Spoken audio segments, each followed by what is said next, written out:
আসসালামু আলাইকুম। আজকে আমরা এই ভিডিওতে শিখব যে কিভাবে একটা ডিএসএলআর ক্যামেরা চালানো যায়।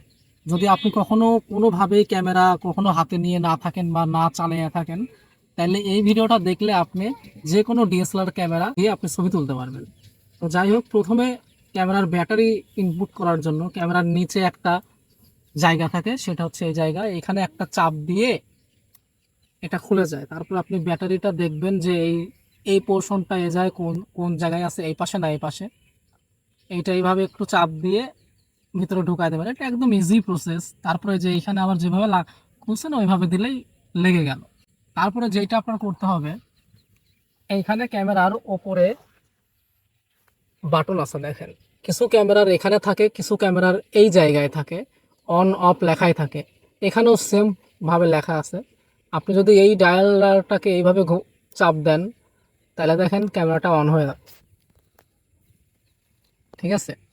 এখন আপনার যদি ছবি তোলার প্রয়োজন হয়, সেই ক্ষেত্রে আপনি ডিসপ্লেতে যদি দেখেন, তাহলে আপনার এই যে একটা ক্যামেরার আইকন আছে, এইখানে আপনাকে একটা চাপ দিলে এটা ডিসপ্লে মোডে চলে আসবে। এখন এখানে কালো দেখা যাচ্ছে কারণ আমার এখানে ক্যামেরা লেন্স ক্যাপ লাগানো আছে। লেন্স ক্যাপটা যদি খুলি তাইলে দেখা যাবে। এখন এই জায়গায় আমার আইএসও বাড়ানো আছে জন্য কালো লাগতেছে। এটা যদি আমি কমায় দেই, তাইলে এই যে এখন ফোকাস নেবে ক্যামেরা। হ্যাঁ, এখন যদি আপনি একটা ছবি তুলতে চান, সেই ক্ষেত্রে আপনার এই যে প্রত্যেকটা ক্যামেরারই এই জায়গায় যে বাটনটা থাকে, এটা হচ্ছে ক্লিক বাটন। এইটা দিয়ে সবাই ছবি তোলে।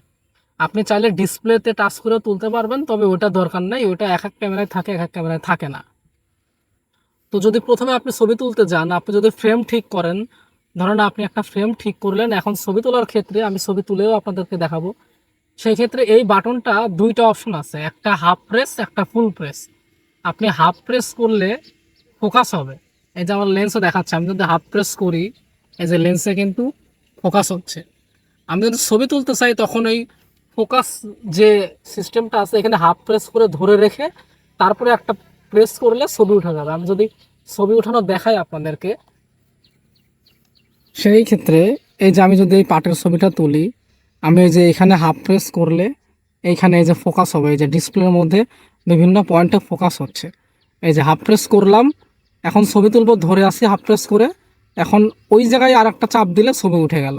এই যে এখন ছবিটা দেখার জন্য এই যে যে ভিডিও আইকনটা আছে, এখানে চাপ দিলে এই যে ছবিটা দেখা যাবে। এইভাবে আপনি সব ডিএসএলআর ক্যামেরাতে ছবি তুলতে পারবেন। আবার যদি ভিউ ফাইন্ডারে তুলতে চান, তাহলে ক্যামেরা আইকনে আর একটা ক্লিক দিবেন, এটা ভিউ ফাইন্ডার দিয়ে দেখা যাবে। যদি আপনি দেখেন তাহলে ভিউ ফাইন্ডারে দেখা যাচ্ছে। এই যে ভিউ ফাইন্ডার, এটা দিয়েও তুলতে পারবেন। তো এইটা হচ্ছে সিম্পল প্রসেস। প্রথম অবস্থায় আপনি যে কোনো ডিএসএলআর ক্যামেরা দিয়ে যদি ছবি তুলতে চান, তাহলে প্রথম অবস্থায় আপনি যদি নাই জানেন যে কোনটা দিয়ে ছবি তুলতে হয়, সেই ক্ষেত্রে আপনি এইভাবে ছবি তুলতে পারবেন। এর পরের ভিডিওতে আমি একটা ক্যামেরা সম্পর্কে ইন ডিটেলসে ভিডিও নিয়ে আসবো। সবাই ভালো থাকবেন, ধন্যবাদ, আল্লাহ হাফেজ।